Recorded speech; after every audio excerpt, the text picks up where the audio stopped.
The film opens in the world of Free City, a video game where players can take part in action-packed missions like spy jobs or bank robberies.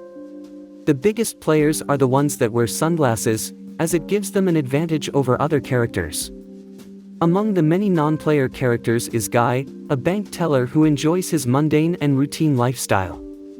He works with his best friend, a security guard named Buddy, and they always have to play the part of helpless bank employees as they get robbed.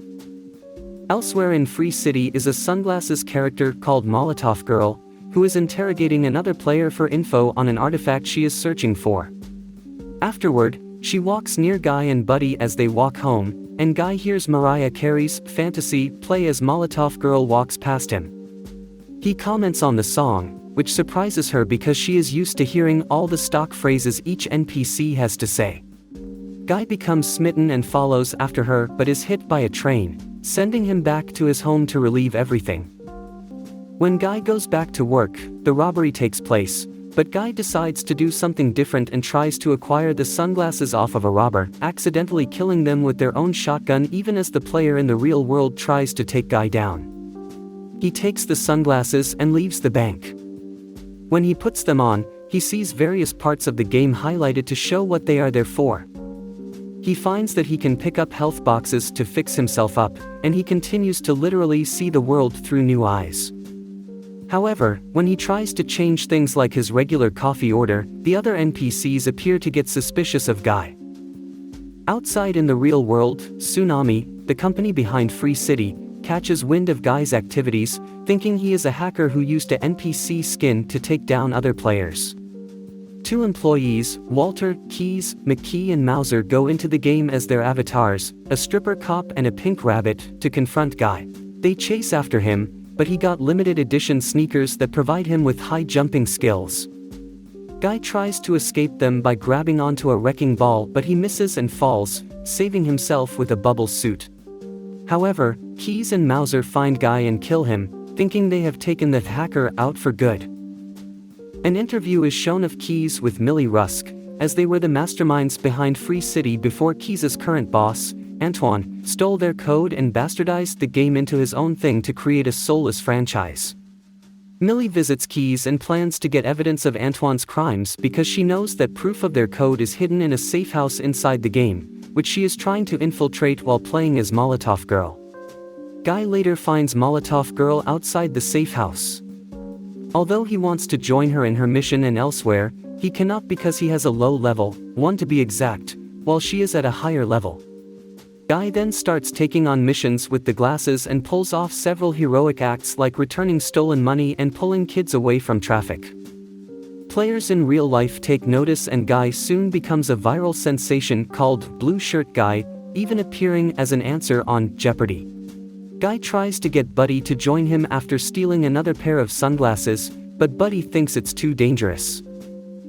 Antoine catches wind of Guy and wants his employees to keep Guy on because of how popular he is. The company is set to launch Free City 2, which Antoine wants out in 2 days' time despite not being fully coded and still glitchy, and he makes it worse by telling Keys that the game is not backward compatible with the first game, so most of the characters won't return for the sequel. Guy gets to a high enough level that he goes to the safe house while Millie makes an attempt to get in there. Just as she is almost killed, Guy crashes through on a motorcycle and helps her fight off the villains before escaping on a hang glider. Later on, the two hang out and eat bubblegum ice cream, which both consider to be underrated. At the end of their date, Guy kisses Molotov Girl, which surprises Millie. Meanwhile, Keys starts to notice something unusual about the codes of the NPCs. He brings the info to Millie, reporting that the barista in the coffee shop learned how to make a cappuccino through trial and error while a blonde bombshell character wrote a book on gender roles after she encountered Guy and was influenced to follow her own path. This proves that Antoine stole Keys and Millie's code, because their idea for the game that turned into Free City would have had the NPCs grow and develop over time as they adapt, and that's what Guy has been doing. He also warns Millie that the current world of Free City will be lost once the sequel launches. Millie goes back into the game to bring Guy to the central hub where other players gather, revealing to him that he is just a character in a video game. Once the realization hits him, Guy goes into a funk and loses his cheerful demeanor. He goes to Buddy's house to talk to him about his newfound existential crisis, and Buddy attempts to cheer him up by assuring him that the moment they are experiencing together is real. Buddy joins Guy as he decides to help Millie and get the file she wants. The guard avatar is excited to meet Guy as the player in the real world reacts to seeing him. He basically lets Guy rob him and take what he wants, even asking Guy to kill him, but Guy refuses to do so. He brings the file to Millie, which is the evidence she has been looking for. Guy's no-kill demeanor catches on with players, including popular streamers like Ninja and Pokimane. However, Antoine starts to get pissed off and thinks that Guy will ruin sales for Free City 2. Mauser suggests that he reboot the server. In the game, Guy and Millie see the file, which contains information about an island that proves hers and Key's code is in the game. Just as Guy mentions that he has seen the island before, the game is rebooted, which causes Guy to go back to before he became self-aware. Millie is able to log back on, but Guy doesn't remember who she is. She asks Keys for help, and he tells her that the character he made that Guy is based off of is a lovelorn NPC who is always searching for his dream girl, and he just needs something to help trigger the code. Millie kisses Guy, and it brings back all his memories, including where he saw the island. The image of it is reflected off the blinds in his apartment, and with that info, Keys figures that the island is just beyond the city's horizon. Guy and Millie then round up all the NPCs in Free City to inspire them to migrate to the island and follow their own choices instead of what they were coded to do. With all the NPCs gone, the players are left confused.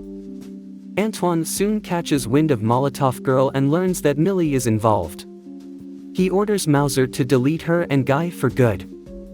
Mauser starts to manipulate the game's environment to close in on them as Guy tries driving them outside the city. Players all over the world are tuned in to watch the saga unfold.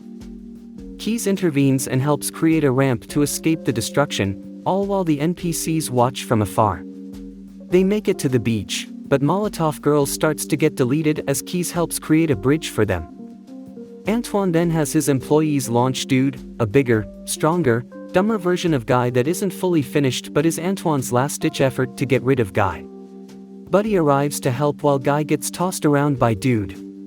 Buddy gets some sunglasses and throws them to Guy, who is able to conjure up Captain America's shield, which surprises Chris Evans watching in a cafe and a Hulk fist, as well as a lightsaber.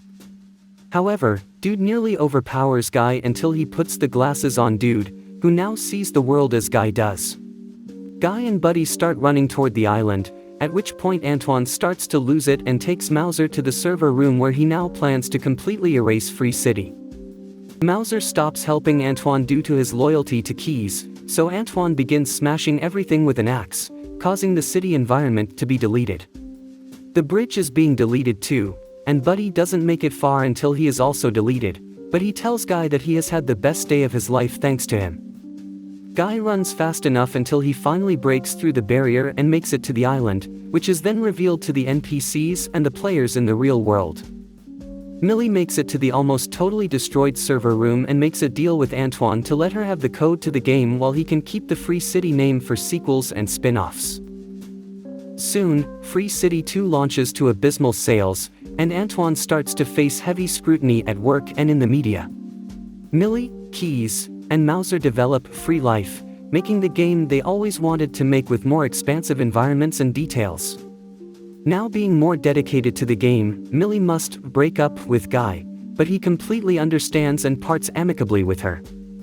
Millie then watches a video playback of Keys describing that Guy's character was always going to fall in love with Molotov Girl because he created the algorithm for his attraction to her based on Keys' own love for Millie. She realizes this and goes to catch him in town where they share a kiss. Back in the game, Guy and Dude have become friends, but Guy misses Buddy. It turns out Buddy was brought back to life in the game, and the two best friends reunite. Buddy asks if they should return to work, but Guy says that they can now go wherever they want and do whatever they want.